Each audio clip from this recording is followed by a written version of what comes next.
Hey, I'm Jill Riley from the Currents Morning Show here in St. Paul, Minneapolis. And I'm joined by a band that I've been getting so much great feedback about on the Current. And their song that we've been playing, Chaise Longue, has been number one on the Currents chart show for multiple weeks. And we've been wondering ever since we added this song, we're like, who is this band? We've got to get to know them. We got to know more. And I have the privilege of being joined by the group Wet Leg. So I've got Rhian Teasdale and Hester Chambers with me. And we're connecting. I know that you guys are at home, the Isle of Wight over in the UK. So how are you? Welcome to the Current. Thanks for having us. This is great. I'm so happy to meet you and to see you, and as we can get to know you more in this interview. Chaise Longue it's just been such a catchy song ever since that we've been playing it last summer. You know, we've been wanting to know more about you. So let's just start. Let's start from the beginning. And I know that the beginning is not that long ago with the two of you being in a band. So kind of take me back to how the two of you know each other and how you decided to start a band. And whoever wants to start, go ahead. HC, would you like to start? I don't know. Okay, you go first. I think you're better. Okay, I'll go first, and then if I forget anything, you have to butt in and let me know. Okay. So we've known each other since college, but we've been like in and out of bands on the Isle of Wight, never quite seeming to come together. And then I was doing like a solo thing, and I was just kind of like sick of it, and like sick of like doing everything by myself. It was really boring, and like I kind of got the courage together to ask Hester if she'd like play like the last few run of shows with me before I stopped kind of doing it. And then we just ended up having like a really fun summer of just like going to festivals and seeing loads of music and kind of like getting inspired for like, yeah, that's where we came up with the idea to like kind of like start our own band, start something fresh, start something where like we're both playing guitars, because for the past project I was like playing keys and sat down, and it was like quite folky and a bit subdued, and all the lyrics were like really introspective and like sad, and so just like rolling around festivals together in the summer, I think that really influenced our band and like what we wanted it to be about. I don't know about a ton about where you live. The Isle of Wight, I think I connect that to a pretty major music festival. And so is that something that the two of you have attended together and you were like felt some inspiration? Like, hey, we want to do that. I mean, it's one thing to say, hey, let's start a band, but then to actually do it is another thing. So, Hester, I just want to ask you, when the concept of the band came up, how do you decide, like, okay, well, this is the kind of music we like, or this is the kind of music we want to play? Because you guys make some really fun songs from what I've heard so far. I think early on we were kind of just getting to grips with like playing guitars in a different way. Well, for me, in a different way to what I had done before, and for Rhian to like even really pick one up. So it was like taking the courage, and I guess we started off like kind of a bit like trashy, like we just wanted to like make the sounds and have loads of fun doing it. So how long between the time that, okay, we're going to start a band, here we're going to test out some sounds, we know that we want to play guitars, we know we want to have fun. So how long between that and playing your first show together? Not long. We were we didn't even, I was just going to say we didn't have like a full set of songs. So when you were going to play your first show together, I mean, what did you do? I mean, how you're like, okay, we have to fill a set time. So what did you do? Like for that first show, what did you guys decide to do? How did you fill the time? Oh, what was our first one? It was Isle of Wight Festival. Yeah, in like a locals tent. Like really great. Like it was our favorite place to be when we go to the festival. And I think we probably had about half an hour, but we definitely didn't hit that. I think one of the songs we did was a cover even of like a friend's song. So a local tent at the Isle of Wight Festival is your first big show. That's huge. It's not as though you got to kind of like do a trial run in front of 10 people that were going to come to your show in like a really small club. That's a pretty big first show. Well, I think we played pretty early in the day. And I think we did play to about like 15 friends. Okay, but that took some of the pressure off at least. Yeah. But my point is, I mean, it really wasn't that long between, okay, we're going to start a band and all of a sudden we're playing shows. And I mean, how did that feel to have so much excitement and buzz around what you were doing? I mean, like we had the whole of lockdown before we really started playing shows. We only played like 4 gigs before we found our manager and signed to Domino. So like the weirdest part was like coming out of lockdown and straight away playing like Latitude Festival and then Green Man Festival and then getting all these like amazing support slots. It's been amazing having the opportunity to like hone our set and just play together like every night. It's been, we've been like thrown in at the deep end a bit, but we're so fortunate. It's been so fun. It's like, it's really wild. Yeah, I mean, nobody wants to say a global pandemic was a good thing, but there are some things that you can find the silver lining is that you can actually put the time into something that you enjoy doing. So that's kind of, I mean, obviously to your benefit, you got to hone in on what you wanted to do with this band. I'm talking to the band Wet Leg and Chaise Longue. We've been playing that song. It's so fun. It's the first single we heard from you. Tell me about writing that song. I mean, was that the first song you wrote or was that the first song that you kind of said, okay, this is the one that we're going to release? I think the first song we wrote was about being abducted by aliens. Okay. I haven't heard that one yet. Okay. So we wrote Chaise Longue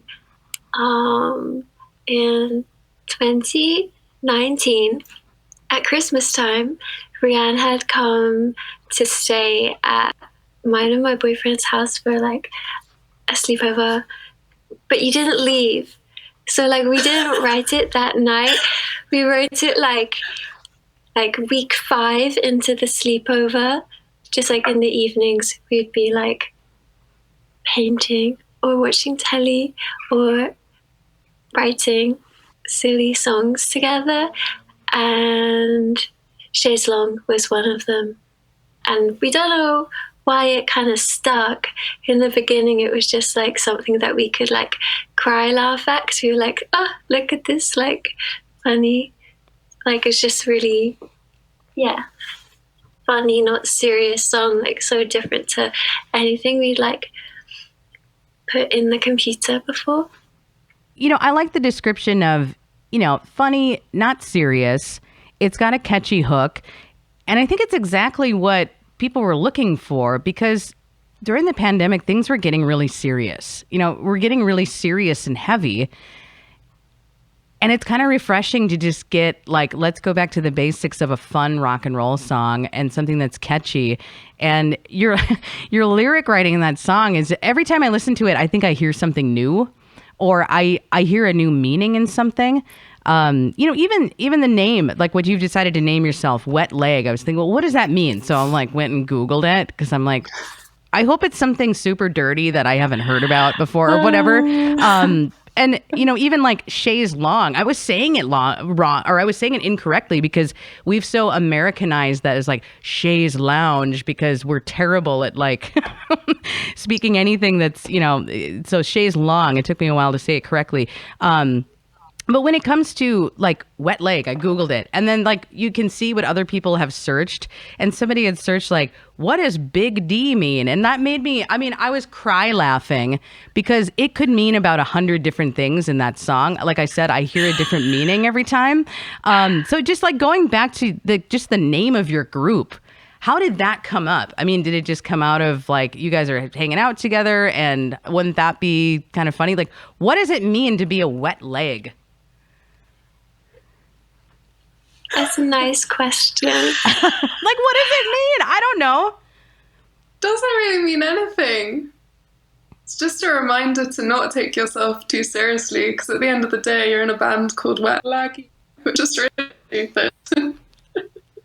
Exactly. Yeah, I mean, I've referred to people as a wet rag, not to their face, but obviously, like, I was just wondering if there was just like a different meaning to that, like some kind of term I hadn't heard. I'm talking with Rhian and Hester of Wet Leg. We're just having a laid back conversation about how the band started and, you know, how we got to this point of, you know, Chaise Longue is out there. I know you have another song called Wet Dream. And I'm not even going to ask what that's about because I get it. But there must have been some motivation. We're like, okay, we're going to write this song, and here's why. Like, what leads you to write a song called Wet Dream? I wrote those lyrics like just after I had like a boyfriend that after we broke up, he would like text me saying that like he had a dream about me, and it was just kind of, yeah, just really unsolicited and just like, no, this is done now. So that was kind of, yeah, a bit of a, yeah. Yeah, how do you even respond to that? Do you just say, good for you? Like, I don't care. Like, but now, because you're annoying me, we're going to write a song about this and make fun of you. I mean, basically, that's kind of the best revenge, isn't it? Yeah, I'm quite mean, really. No, it's just a joke, but It's also don't do that. Why would you do that? Well, I mean, so far I've heard 2 songs from you, so you've got 2 singles. Is that kind of the plan for you too? Is to keep releasing singles? Are you going to put out an EP? Are you going to put out a record? I know that you guys are having fun, kind of living in the moment, but you know, kind of what's the plan for any more releases? We do have a single coming out in a few weeks, hopefully. Maybe even 2. Don't know. But yeah, we've been I think they'd like it to be 2. Yeah, and then more songs like in springtime next year. Where we're going on tour, so it was really exciting that there'll be more tunes out by then, because it's kind of strange only having 2 songs out and then the rest of a set to play for people to like see if they're gonna like it. Well, they're going to like it. You 2 have generated a lot of buzz. I imagine that when you come over to the U.S., you have dates in December. I see New York, L.A., San Francisco. I beg of you not to forget about us here in the Midwest because you have some fans here in Minneapolis and St. Paul. You know, like, don't book too small of a room because it's going to be a hot ticket. You know, it's really exciting. And I know that does it feel kind of overwhelming at times? Like, how did we get here? How did we get here so quickly? I mean, I would feel a little nervous about it. And maybe you guys don't because you're like, you know what? This is just a thing that's happening to us now and let's roll with it. I think it's a bit of both. Well, yeah, I think you hit the nail on the head there. Yeah, it hasn't sunk in. I don't think. I can't really like talk about it, or it feels like a big dream. But yeah. It's really fun. Yeah, I mean, have you talked about it with each other? Like, okay, how are we going to handle this together? I mean, I don't know if, like, when you started the band, if you like made any kind of like deal with each other. You know, we want this to stay fun. We don't want to lose who we are. I mean, have you guys kind of talked about that? I mean, that's, you know, that's a hard thing when you're in a band with your friend. You know what I mean? The keeping it fun thing is definitely like a conversation that like we revisit a lot, and we have to ask ourselves, is it fun? Yes, okay, let's do this. Is it not fun? Okay, let's try and do like less of that, what we're not enjoying, because that is like, yeah, that's the point of it, is to just have fun. Mm-hmm. I love that. I mean, let's just run it through the fun filter. In fact, I think anybody listening right now or watching this, that's great advice from the group Wet Leg. Run it through the fun filter. I would like to take that advice. Well, I'm talking with Rhian Teasdale and Hester Chambers, joining me, you know, the power of technology, being able to video chat with the two of you. You're at home, the Isle of Wight, over in the UK. And we look forward to you, you know, making your way over to the U.S. I know, again, like I said, you're going to be playing the coast, but hopefully you're just dipping your toe in the water there, and there's excitement for you guys to do more. So congratulations on everything so far, and looking forward to hearing more music from you guys because it's a lot of fun. Thanks so much. Oh, thank you. Thanks for having us. All right. Take care, Rhian and Hester. Nice to meet you. Nice to meet you. Bye.